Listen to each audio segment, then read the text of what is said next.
Abra sua Bíblia aí em Atos capítulo 1. É isso aí, né, Will? Glória a Deus pela vida do Rodrigo, da Fabiana, a gente é feliz. Deus faz tudo certo na hora certa, no tempo dele, e nós somos gratos ao Senhor por isso. Vamos lá, Atos capítulo 1, eu quero ler o versículo 9 ao versículo 11. Eu vou falar de um tema que não está muito em moda, até porque, pelo menos eu, tá, gente? Você pode ter a sua opinião e não estou aqui para bloquear a opinião de ninguém. Mas o tema que eu vou trazer hoje, ele não é explorado no meio cristão. Porque dentro da minha visão, muitas igrejas têm preparado o povo para passar a vida aqui na terra. De uma certa forma, nós vivemos aqui na terra, mas Jesus diz que nós não somos dessa terra, desse mundo. O grande X da questão está nisso, em que nós estamos aguardando, ou o que nós estamos aguardando. A vida aqui na terra, algumas pessoas falam assim, eu quero morrer o mais longe, o mais velho possível, e muito preocupado com as coisas terrenas. O evangelho hoje ele tem sido vendido de uma maneira muito barata, em que Jesus veio para suprir as minhas necessidades aqui na terra. Irmãos, isso é secundário. Jesus veio para morrer pelos meus pecados e pelos seus pecados. E um dia ele prometeu, eu vou voltar para buscar a minha noiva e a minha igreja. Então a mensagem que eu quero falar hoje é disso, dessa segunda vinda de Jesus sobre a terra. Ele já veio a primeira vez, ele já viveu entre nós aqui 33 anos, e a palavra fala que depois dos 33 anos ele foi crucificado através dos meus pecados e dos seus pecados, ou pelos meus pecados e pelos seus pecados. A Bíblia fala que ele ressuscitou, viveu 40 dias aqui na terra, que é o texto de Atos, e ele, quando ele está partindo, ele deixa uma missão para a igreja, e ele fala, vai até Jerusalém, ali vocês vão se reunir em oração, e do alto o meu Espírito vai vir sobre vocês, e aí vocês serão minhas testemunhas, tanto em Jerusalém como na Judéia, em Samaria, até os confins da terra. E nesse episódio, que é onde eu quero falar aqui, aparece um outro personagem, no versículo 9. Vamos lá, Atos 1, 9. Ditas estas palavras, foi Jesus elevado às alturas à vista deles, e uma nuvem o encobriu dos seus olhos. E estando eles com os olhos fitos no céu, enquanto Jesus subia, eis que 2 varões vestidos de branco se puseram ao lado deles, e lhes disseram, varões galileus, por que estáis olhando para as alturas? Esse Jesus que dentre vós foi assunto ao céu, virá do modo como vistes subir. É nisso aqui que eu quero pregar. Ora, vamos orar, feche os seus olhos. Pai, obrigado pela Tua palavra. Tua palavra é lâmpada para os nossos pés, ela é luz para o nosso caminho. Agora aquieta o nosso coração. Toda distração, toda perturbação maligna que caia por terra agora em nome de Jesus. E que as nossas mentes estejam cativas à mente do Senhor, para que a palavra seja anunciada e ela seja entendida e praticada pelas pessoas que irão ouvir a mensagem. Eu oro assim, ó Deus, agradecido em nome de Jesus. Amém e amém. Estudando um pouco sobre o tema, eu percebi e lendo algumas coisas que a segunda vinda de Cristo tem mais de 300 referências no Novo Testamento que falam que Jesus irá voltar. A segunda vinda é um tema que é muito falado no Novo Testamento. Espantem, né, eu e você, por 300 vezes ter no Novo Testamento, a gente às vezes só conhecer uns 5, 6 textos que falam da volta de Jesus. Agora um fato é importante você saber, que Jesus, do mesmo jeito que ele foi assunto ao céu, ele prometeu que ele iria voltar. E a grande pergunta da noite, que eu vou tentar responder aqui, depois no final da mensagem, é se você está preparado para esse grande dia. Jesus ele pode voltar a qualquer momento. As profecias, tanto do Antigo Testamento como do Novo Testamento, apontam a segunda vinda dele aqui na terra. A pergunta que eu faço é, se Jesus voltasse hoje, você estaria preparado para subir com ele? Jesus pode voltar, não somente fisicamente, igual eu estou falando aqui, mas a morte pode bater na porta da sua casa. Você pode ser levado hoje mesmo, e a pergunta é: você está preparado para encontrar com o seu Senhor? Esse texto que eu li fala então que Jesus, ele vai vir, ou seja, ele foi assunto ao céu, mas ele vai voltar para buscar a sua noiva e a sua igreja. Eu quero falar sobre 4 versículos aqui que apontam a segunda vinda de Jesus. O primeiro texto está em João 14. Se você puder abrir, João 14, versículo de número 3. Acompanhe comigo, irmãos. Se você tiver uma caneta ou quiser anotar no celular, anote aí também, que é muito importante a gente saber disso. João 14, versículo 3 diz assim: e quando eu for e vos preparar lugar, Jesus diz o quê? Voltarei e vos receberei para mim mesmo, para que onde eu estou estejais vós também. O primeiro texto que eu li fala que Jesus, ele foi preparar o quê? Um lugar. Que lugar é esse que Jesus foi preparar? Que lugar é esse, irmãos? A Nova Jerusalém, ou o céu, as mansões celestiais que Deus tem preparado para nós através de Cristo. E ele diz no texto: voltarei e vos receberei para mim mesmo, para que aonde eu estou estejais vós também.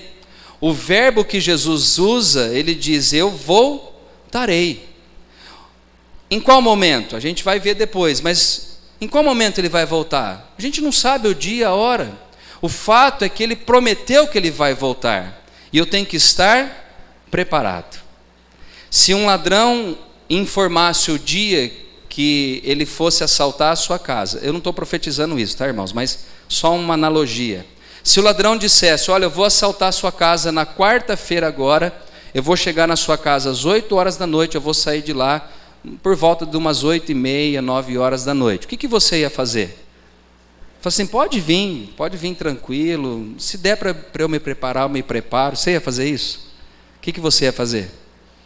Tentar se proteger, tentar chamar, sei lá, umas 10 viaturas, contratar um policial para ficar ali, ou 10 policiais, para que a hora que o bandido chegasse, ele falasse: olha, você já está preso agora. Preso em nome da lei, que a gente falava antigamente, né, nas brincadeiras. Jesus disse: eu voltarei. E a igreja se esqueceu dessa promessa. Pode ser a qualquer momento, como um ladrão que não avisa o dia que ele vai vir. E de repente ele pode entrar na sua casa, e de repente Jesus pode voltar e pegar eu e você de surpresa. No outro texto, Apocalipse, capítulo de número 3, versículo 11. Rapidinho, vamos lá. Apocalipse 3, 11.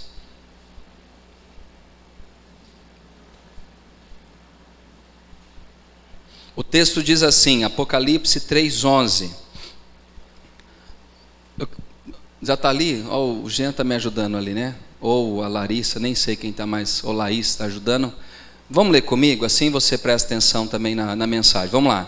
Venho em breve. Está muito fraco, gente. Vamos lá? Venho em breve. Retém o que você tem, para que ninguém tome a sua coroa. Na tradução da minha Bíblia diz assim: venho sem demora. Certa vez um cristão chegou para mim e falou assim: você acredita mesmo que Jesus vai voltar? Eu falei: eu acredito. Ele disse assim: você também não percebe que desde dos primórdios ali da igreja primitiva até agora Jesus prometeu que vai voltar e ele não voltou? E você continua acreditando que Jesus vai voltar? E eu disse a ele: continuo crendo, porque a Bíblia fala que um dia para Deus é igual a... Eu não sei que hora que ele vai voltar, mas ele está dizendo para mim e para você: eu venho sem demora. E o segundo conselho que ele dá em Apocalipse é: guarde, ou seja, toma conta, conserva o que você tem, para que ninguém tome a tua coroa. Eu fico pensando na sociedade capitalista que a gente vive hoje. A gente tem um carro. O que você faz com o carro quando você compra ele? Primeira coisa, o que você faz? Tem alguns que colocam isso filme, trava elétrica, vida elétrica, tudo bem. Depois que você fez isso, você faz o quê? Você faz um seguro. E por que você faz um seguro do seu carro? Porque você sabe o quanto você pagou. Você sabe que ele é um bem assim que não dura tanto, mas você vai pagar ele ou pagou com sacrifícios. E a gente tenta proteger o nosso carro da melhor forma possível para que ninguém bata nele, para que ninguém o roube. Se roubar, eu tenho um seguro. Por que você está falando isso, pastor? Porque a gente cuida do nosso carro e você não cuida da coroa que Deus prometeu dar a você. O que é essa coroa? A vida eterna, a salvação. A gente cuida da casa, do carro, de tudo que temos à nossa volta, e temos que fazer isso. A pergunta é: você tem cuidado da sua salvação em Cristo Jesus? Você tem feito um check-up constantemente dentro de você ou na sua alma para saber como que você está e se você está preparado para a volta de Jesus? Infelizmente tem muita gente no nosso meio que está vivendo igual essas músicas populares que nós temos no dia de hoje. Deixa a vida me levar, vida leva eu. E se Jesus hoje chegar e falar, eu vou te recolher, ou não falar, de repente uma veia entope, de repente você bate o carro e não volta para casa, você está preparado? Você tem guardado a salvação que Jesus deu a você? Muitos de nós, sabe o que nós fazemos? A gente pega a nossa salvação aqui na igreja hoje, todo feliz, animado. A hora que nós saímos da porta para fora, a gente fala, eu vou deixar lá no banco a minha salvação. E agora de segunda até o domingo que vem eu vou viver do jeito que eu quero viver. Seria bom se Jesus voltasse quando a gente estivesse cultuando aqui. Para sempre exaltado é, seria ótimo. Mas eu acredito que Jesus não vai voltar nessa hora. Eu acredito que Ele pode pegar muitos de nós de surpresa. A Bíblia fala que a ordem do Pai, o anjo vai tocar a trombeta e Jesus volta para buscar a sua noiva e a sua igreja. Nós não sabemos a hora, nós não sabemos o dia, mas eu sei de uma coisa, que eu tenho que estar preparado, guardando a minha salvação como um maior presente que eu já recebi e você recebeu na sua vida. O outro texto é Mateus capítulo 24, 30. Vamos lá rapidão. Põe para mim, Laís ou Jean.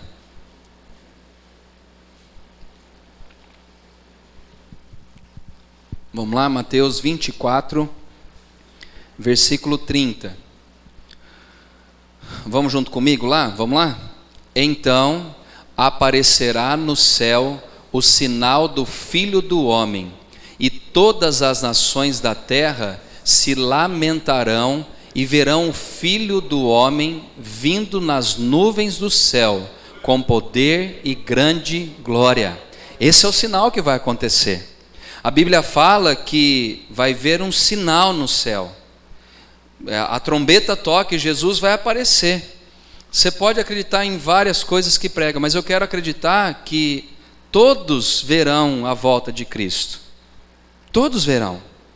Ele vai vir do céu. Você pode acreditar que só os salvos verão, mas o que importa é que se você não estiver preparado, você vai ficar.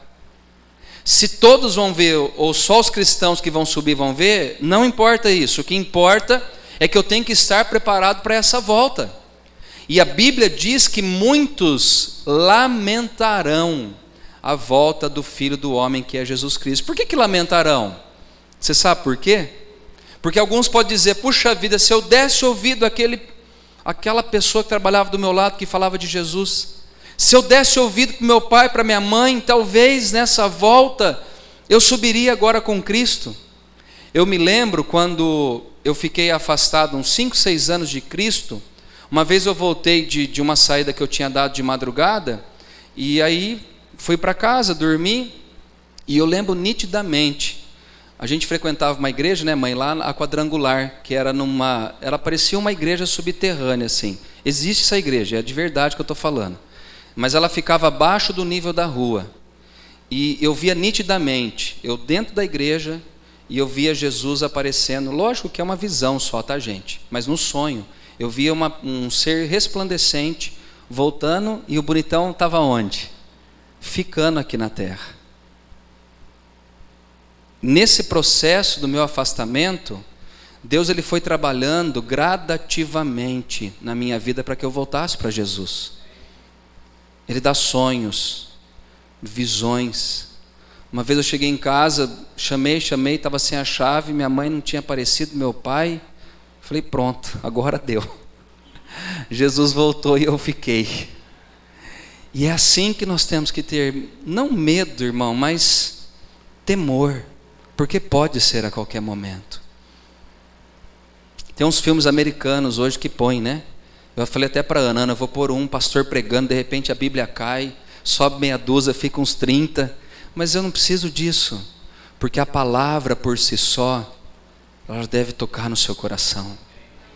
Muitos lamentarão dizendo, puxa vida, se eu desse ouvido àquela mensagem que eu ouvi naquela praça. Hoje o Pedro trouxe uma palavra poderosa nos andarilhos ali, e ele falou uma coisa que ficou marcada, ele falou, o que você vai fazer com essa palavra que você está ouvindo? E eu replico o que o Pedro falou para você essa noite, e falo para você essa noite, o que você vai fazer com essa palavra? Vai continuar vivendo da mesma forma que você está vivendo, ou você vai tomar uma posição com Deus essa noite? E falar, Senhor, eu quero me preparar para a sua volta. Você já viu alguém que está... Hoje teve prova do Enem, né? Alguns fizeram prova do Enem. Felipe, as meninadas aí, tudo fizeram prova do Enem. Uma pessoa, para atingir uma nota boa no Enem, ela tem que fazer o quê? Estudar, se preparar. Um atleta que vai correr uma maratona, que vai correr um tiro de 100 metros, um atleta que vai jogar 90 minutos de futebol, ou uma partida de tênis que pode durar 5, 6 horas, 10 horas, o que ele faz antes? Ele se prepara. A pergunta é, você tem se preparado para se encontrar com Jesus?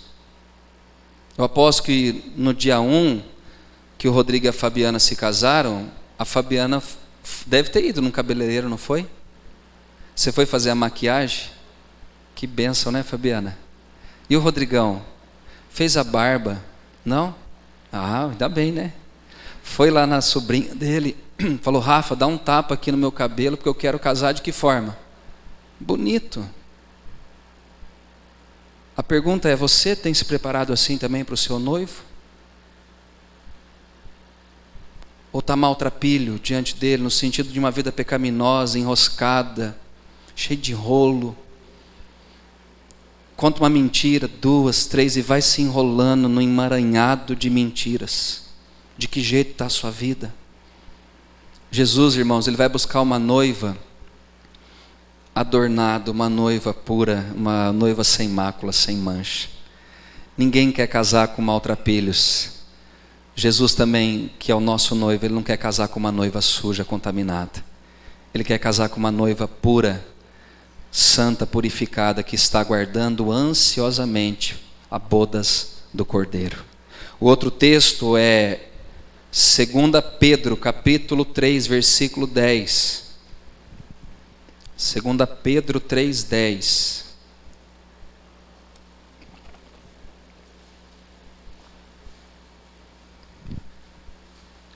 A Laís já colocou para nós. Vamos lá, junto comigo aqui, vamos ler bem alto.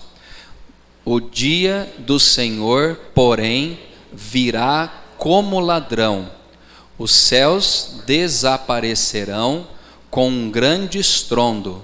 Os elementos serão desfeitos pelo calor, e a terra e tudo que nela há será desnudada. A palavra é que Jesus vai vir como um ladrão, de repente. E os elementos que nós vemos hoje, que é a terra, a natureza, o sol, a lua, tudo que há, eles serão desfeitos. O irmão Ricardo trouxe na escola dominical que nós fizemos sobre o livro de Apocalipse, para poucos essa palavra. As águas serão contaminadas, o sol, você acha que está calor? 37 graus? Depois que Jesus voltar e isso aqui ficar, para depois no final de tudo, irmão, isso aqui vai ser pior. E um pouquinho pior para quem for para o inferno, porque lá não tem ar-condicionado. Aqui a gente tem, lá não. A Bíblia fala que lá as pessoas, elas rangerão os dentes de tanto sofrimento e arderão num lago de fogo e enxofre. Vai ser destruído. E Jesus voltará como um ladrão à noite. Não precisam ficar apavorados, não. Tenha medo de viver em pecado, tá? Porque se você tiver medo de viver no pecado, o céu vai estar mais próximo de você. Vamos lá, vamos para a segunda parte da mensagem. Quais são os sinais que acompanham ou que está escrito na Bíblia que apontam a volta de Jesus? Ou seja, o que vai acontecer para eu falar, puxa vida, Jesus está voltando? Abram lá em Mateus 24. Eu vou ganhar um tempo aqui com os irmãos, rapidinho. Pode deixar no Mateus 24, Laís, que a gente vai pegando a partir do versículo 4, tá? Por favor, vamos lá. Mateus agora, viu? Mateus 24, 4. Jesus respondeu: cuidado que ninguém os engane, pois muitos virão em meu nome dizendo, eu sou Cristo, e enganarão a muitos. O primeiro sinal, sabe qual que é? Engano religioso. O que mais nós vemos hoje na nossa sociedade, irmãos?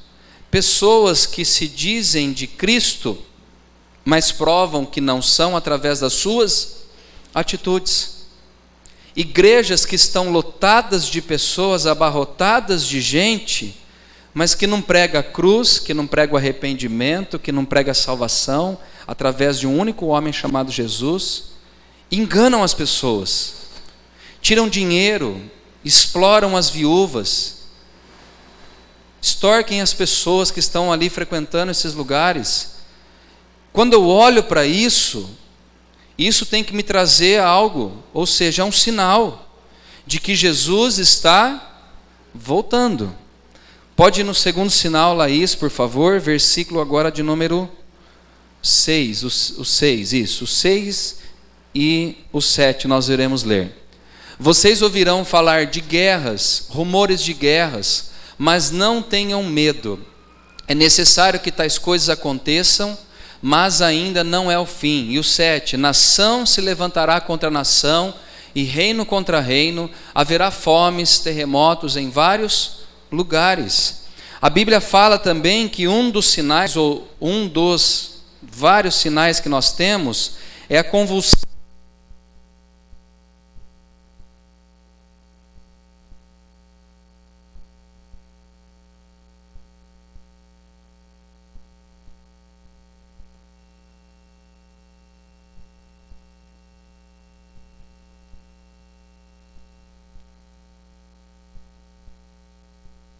Chegou, obrigado, Jean. Obrigado, Elton. Um dos sinais são as convulsões da natureza, convulsões sociais, políticas. Quando a gente olha para o cenário mundial, a gente vê o quê, irmão, irmã? Tudo isso que Jesus falou. Guerra, rumores de guerra, terremotos, nação se levantando contra nação, reinos se levantando contra reinos. A gente precisa ficar atento aos sinais que Jesus já deixou. No versículo agora de número 12, pode pular para mim, Laís, por favor. Diz assim: devido ao aumento da maldade, o amor de muitos esfriará, mas aquele que perseverar até o fim será salvo. Sabe o que vai acontecer também? A multiplicação da iniquidade. O que é isso, pastor? Liga a televisão e você vai ver. Vai a um shopping passear, você vai ver. Liga uma rádio, você vai ouvir. Abre páginas do Facebook, Instagram e os outros afins e você vai ver. A iniquidade está cada vez mais acontecendo o quê? Se multiplicando na nossa sociedade. Criança de 12 anos que mata outra criança de 9 anos. O padrasto que mata a sua enteada, a filha da sua mulher, pai matando filho, filho matando pai. Irmãos, coisas que na nossa época de criança não tinha tanta crise hoje. Fala de aborto hoje. Fala de aborto hoje. As pessoas falam, nossa, mas Você é contra o aborto? Não, sou a favor.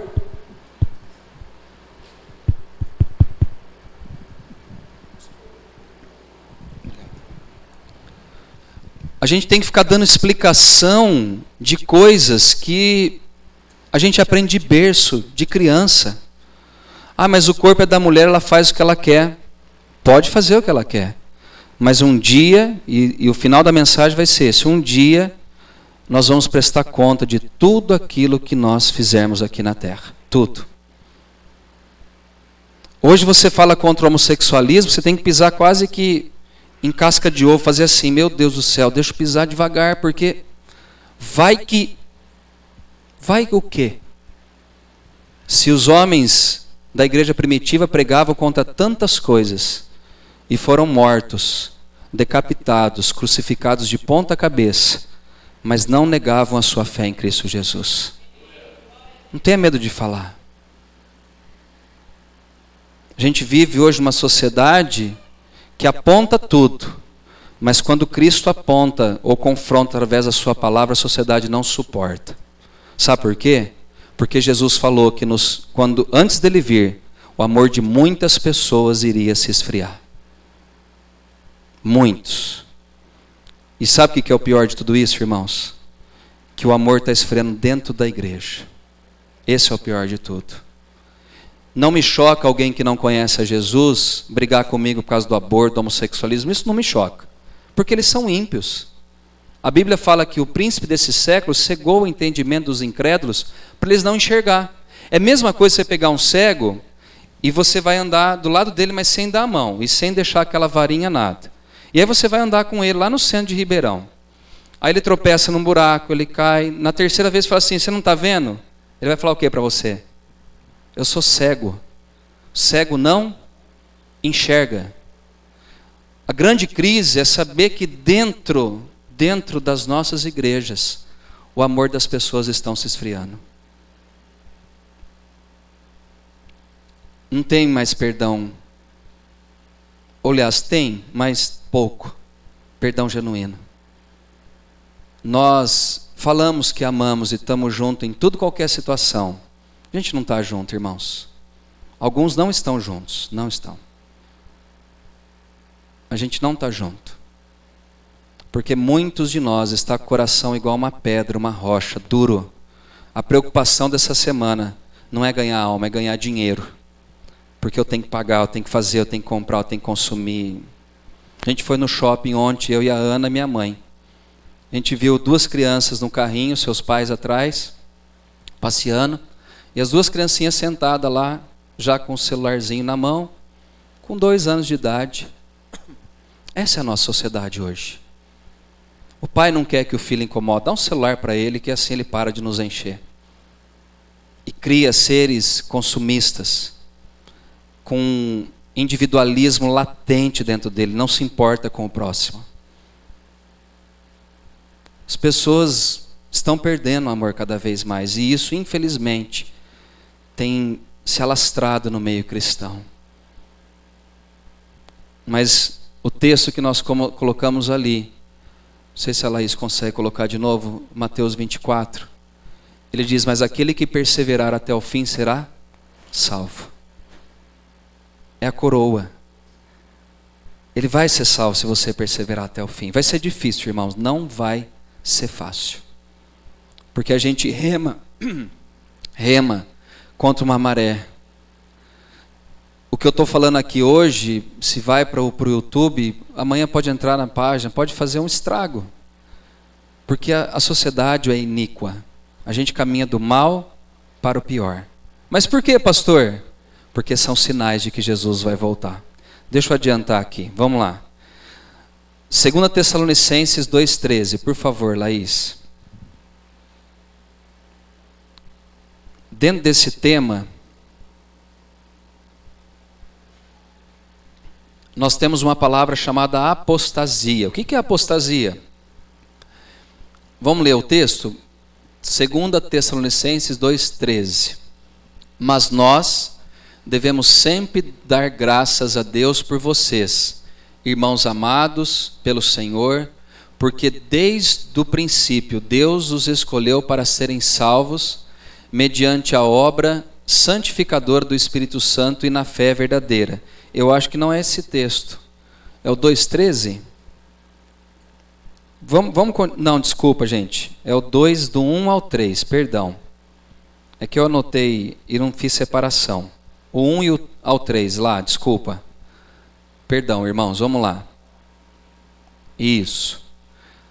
Irmãos, quanto à vinda de nosso Senhor Jesus Cristo e o nosso reencontro com Ele, rogamos a vocês que não se deixem abalar nem alarmar tão facilmente, quer por profecia, quer por palavra, quer por carta supostamente vinda de nós, como se o dia do Senhor já tivesse chegado. E o último, não deixe que ninguém os engane de modo algum. Antes, daquele dia virá a apostasia, e então será revelado o homem do pecado, o filho da perdição. Sabe o que ele está falando aqui, Paulo, para a igreja de Tessalônica? Para a gente tomar cuidado com a apostasia. Sabe o que é apostasia? Pessoas que conhecem a Deus, mas distorcem a sua verdade, ou seja, tenta viver da maneira que lhe agrada e não do jeito que agrada a Deus.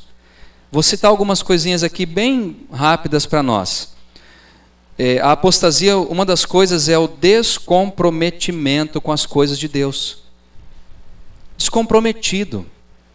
Não quero me envolver com nada.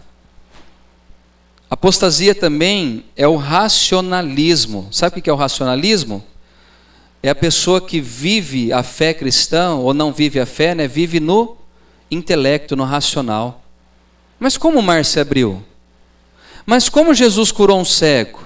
E tenta levar para o lado da racionalidade para entender os milagres que Jesus fez na cruz. Como que você prova que esse texto aqui foi inspirado por Deus, escrito por homens, e é a palavra de Deus para mim? Racionalismo. Tenta colocar o intelecto do homem acima da inspiração de Deus nas Escrituras, ou na pregação da palavra. Um outro sinal da apostasia, o secularismo. Sabe o que é isso, gente? Igrejas que querem viver para agradar os seus clientes e não para agradar a Deus. Eu vivo do jeito que o século ou a minha geração está vivendo e está tudo bem. Uma outra coisa que é muito latente no nosso meio, o liberalismo. Sabe o que é o liberalismo? Cada um faz o que quer. Faz o que você quer. Você está com vontade? Libera aquilo que tem dentro de você. Irmãos, vida cristã não é assim. Você fala, mas pastor, a gente vive na época da graça. Concordo 100% com você. Mas é graça, não é libertinagem. É graça. E a graça tem sido confundida como um passaporte da alegria para o pecado. Pode pecar, não tem problema, você está debaixo da graça. Jesus não vai te condenar. Liberalismo. Liberalismo. A mensagem, irmãos, que a Nazareno e a Bíblia prega é de santificação, de separação. Eu vivo nesse mundo, mas eu não sou desse mundo. O mundo tem o seu modo operante de viver, de fazer, de decidir, mas eu sou cristão, eu não sou desse mundo. E aqueles que escolhem viver essa vida, você pode ficar preparado que vai vir perseguição, mas você fica tranquilo, porque se o noivo voltar, nós iremos subir com o nosso noivo. Amém? Vamos lá? Por que Jesus vai voltar? Como eu falei no louvor, Jesus vai voltar porque na primeira vez que ele veio em carne, o Elton até leu um texto na hora do louvor, que ele abriu mão da sua glória, ele se esvaziou, ele veio aqui. Mas ele veio de que forma? De servo. Ele não usurpou ser igual a Deus. A Bíblia fala que ele nasceu numa manjedoura, num berço simples. A Bíblia fala que ele nasceu num povoado, que é Filipe que fala, né? Pode vir alguma coisa boa de Nazaré? Alguns falavam assim, mas esse aí Jesus não é o filho de José e de Maria? Como que ele é o filho de Deus? A primeira vez que ele vem, ele veio de uma forma humilde, pobre. Ele veio como servo, como cordeiro. Ele veio para morrer na cruz. Ele veio para fazer-se pecado por nós. Jesus foi humilhado, cuspido, surrado, preso, traído, xingado. E por fim ele foi pregado na cruz do Calvário. É escárnio, irmãos. As pessoas que eram crucificadas naquela época, eram tidas como malditas, malditas. Foi isso que Jesus passou na primeira vez que ele veio aqui na terra. Humilhação. Agora, na segunda vinda, Jesus virá como rei exaltado. Ele não vai ser mais qualquer pessoa. Na segunda vinda, ele virá como Senhor dos senhores. Na segunda vinda, Jesus virá como juiz de toda a terra. Na segunda vinda, Jesus não virá como um cordeiro, mas ele virá como leão da tribo de Judá. Na segunda vinda, Jesus assentará no trono e julgará todas as nações. Na segunda vinda, todo joelho se dobrará diante dele e vão ter que confessar que ele é o Senhor pelos séculos dos séculos. Amém. A primeira vinda foi humilhação, mas agora na segunda vinda, ele vai vir de forma exaltada. Ele vai vir como Rei dos Reis, como Senhor dos Senhores, aquele que era, que é e que há de vir para julgar todas as nações da terra. É isso que nós precisamos entender. Ele julgará as nações, mas Mateus 25, 31, Laís, por favor, ou Jean, Mateus 25, 31. Por que ele virá? Jesus virá para julgar todas as nações. Mateus 25, versículo de número 31 diz: quando o Filho do Homem vier em sua glória, com todos os anjos, assentar-se-á em seu trono na glória celestial. Sabe o que ele vai fazer, irmãos? Ele vai julgar todas as tribos, línguas e nações, e todos vão ter que confessar que ele é o Senhor para a glória de Deus. Amém? É assim que ele virá da segunda vez. O outro texto é que ele julgará também o diabo. Apocalipse 20, 10, por favor. Apocalipse 20, versículo 10. Todos acharam? Apocalipse 20, 10, está aí já, Jean? Vamos lá, diz: o diabo que as enganava foi lançado no lago de fogo que arde com enxofre, onde já haviam sido lançados a besta, o falso profeta. Eles serão atormentados dia e noite para todo o sempre. Sabe o que vai acontecer na segunda vinda, gente? Jesus vai julgar a Satanás, os seus demônios e assim por diante. Há um decreto final para o diabo. Jesus ele voltará não só para nos buscar, mas ele vai reinar. Ele vai julgar todas as nações e ele vai trancar o diabo por toda a eternidade. Nunca mais Satanás vai atormentar a nossa vida, que nós que estivermos no céu ou na Nova Jerusalém. E por fim, quando que Jesus voltará? Eu já disse aqui, alguns homens fizeram previsões dizendo que vai voltar em tal data. Todas elas caíram. Nós não sabemos o dia que Jesus vai voltar. O importante é nós estarmos preparados. E como ele voltará? Apocalipse 1, 7. Eu quero que você fique de pé, que eu vou terminar a mensagem. Apocalipse 1, 7.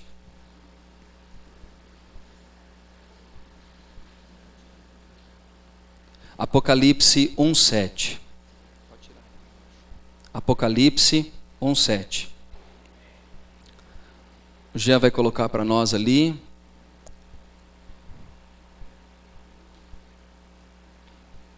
Diz assim a palavra do Senhor: eis que ele vem com as nuvens, e todo olho verá, até mesmo aqueles que o transpassaram, e todos os povos da terra se lamentarão por causa dele. Assim será. Amém. Sabe como Jesus vai voltar? Do mesmo jeito que ele subiu. Quando aqueles homens estavam ali, Jesus foi elevado aos céus, às alturas. E os dois varões apareceram dizendo: do mesmo jeito que vocês viram Jesus subir, ele também vai descer para buscar a sua noiva e a sua igreja. Eu quero orar por você essa noite.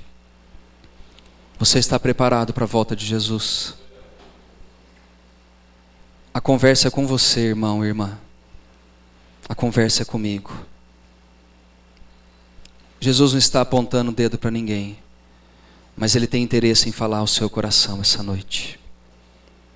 Feche os seus olhos por um instante. Responde você mesmo essa pergunta: você está preparado para a volta de Cristo? Responda para você mesmo. Não é sua mãe que tem que saber, não é seu pai. Não são seus irmãos. Não são as pessoas da igreja que tecem muitas vezes comentários e julgam a nossa vida. Não se importe com o julgamento dos outros, irmão e irmã. Eu já sofri muito com isso. Se preocupe com o julgamento de Deus na sua vida. Se preocupe se você tem agradado o seu noivo ou não. Não tenta ficar agradando todo mundo, não. Agrade a Deus. Você está preparado? Suas vestes estão lavadas, limpas pelo sangue de Jesus? A Sônia cantou um hino que disse: há poder, sim há poder no sangue de Jesus. Há poder no sangue para te libertar do pecado, da escravidão, do vício. Há poder no sangue de Jesus. Responde essa pergunta a Ele. Você está preparado para a volta de Cristo? Jesus virá como um ladrão. A Bíblia diz que como um raio que sai do Oriente e vai até o Ocidente, assim será a vinda do Filho do Homem.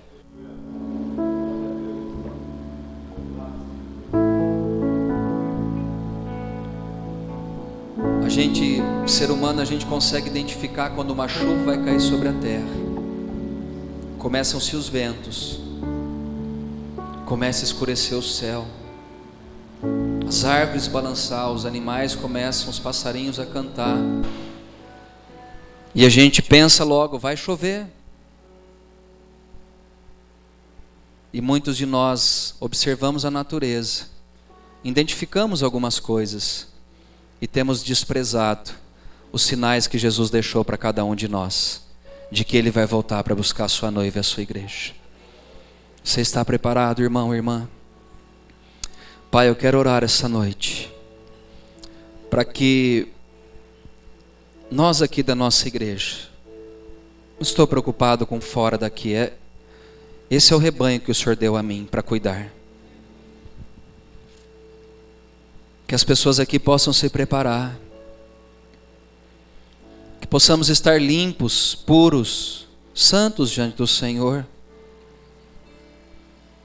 Lava as nossas vestes, tira de nós a sujeira que o pecado nos traz, falta de perdão, vícios, mentiras, fornicação, adultério, brigas, gritarias, contendas. Ah, Deus, passa com o sangue carmesim sobre a tua igreja essa noite. Lava as nossas vestes, lava o nosso coração, purifica a nossa alma perante o Senhor, ó Deus. Que a nossa vida seja marcada pela presença do Senhor e não pelo pecado. Que a nossa vida seja marcada com a santidade que nós vivemos e não com os erros e os pecados que nós praticamos, ó Deus. Lava-nos completamente, purifica-nos completamente. E que estejamos preparados para a volta do Filho do Homem, que é Jesus Cristo, nosso Senhor. Que aonde há guerras, que haja paz. Que aonde há ódio, que haja amor. Que aonde há brigas, que haja, Senhor Deus, reconciliação. Que aonde há mentira, a verdade possa prevalecer. Ah, Deus, muda as nossas vidas para a glória do Teu nome, transforma os nossos corações, a nossa mente, nos liberta de nós mesmos muitas vezes. A Bíblia diz que a nossa luta não é contra a carne ou sangue, mas contra principados e potestades, ó Deus. Dá-nos força para resistirmos o mal. A palavra do Senhor diz que nós devemos resistir ao diabo e ele fugirá de nós. Dá-nos autoridade, dá-nos a unção para que possamos viver de acordo com a Tua vontade, Senhor. Ah, Deus, faz a Tua obra em nossas vidas. Assim como nós tomamos banho todos os dias, que nós possamos nos alimentar da Tua palavra e que essa palavra possa lavar toda a sujeira, limpar tudo aquilo que está impuro dentro de nós, ó Deus. Ó Pai, nós confessamos os nossos pecados a Ti, na esperança de sermos perdoados pelo Senhor. Perdoa a Tua igreja, perdoa a minha vida, e que o Senhor, Pai amado, possa nessa noite construir uma nova história em nossas vidas, uma história de amor, de comunhão, uma história de vida abundante na presença de Jesus.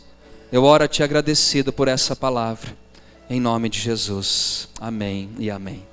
Glória a Deus, irmãos. Deus falou com você essa noite. Toma posição na sua vida, toma posição, não deixa para amanhã, faz hoje. Vou pedir para os diáconos que estão escalados para vir aqui à frente, junto com o pastor Zé Roberto e a Sônia. Se ela puder vir, a Sônia, pode vir, Sônia.